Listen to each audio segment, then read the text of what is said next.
Ici, les zadistes savourent ce qu'ils considèrent comme une victoire. Mais déjà, la question de l'avenir de la ZAD se pose. Et pour eux, pas question d'évacuer les lieux. C'est évident que nous, on va continuer à se battre pour pouvoir rester ici. Donc on va le faire aussi avec toutes les composantes, toutes les personnes qui ont mené cette lutte jusqu'à cette victoire en fait.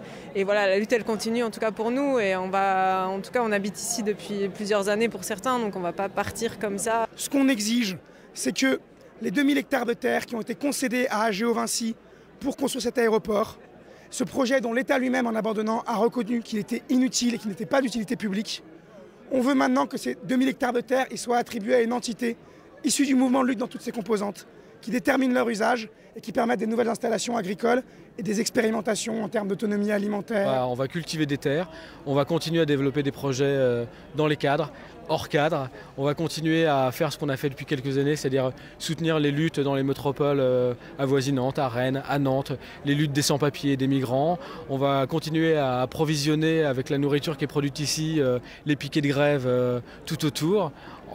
On est en train ici de construire un autre futur. Les élus locaux, eux, se disent prêts à discuter avec les habitants de la ZAD. Alors le CDPA n'a pas réfléchi à cela. Le CDPA se battait d'abord pour l'abandon du projet d'aéroport. Mais dans le CDPA, il y a le maire de la commune et il va être effectivement en première ligne dans cette deuxième phase. Il l'a dit, ça ne lui fait pas peur. Ce qu'il ne voulait pas, c'était l'aéroport.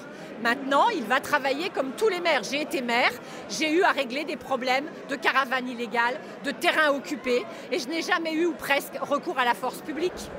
Les zadistes se rassembleront le 10 février prochain pour fêter la fin symbolique de la déclaration d'utilité publique du projet.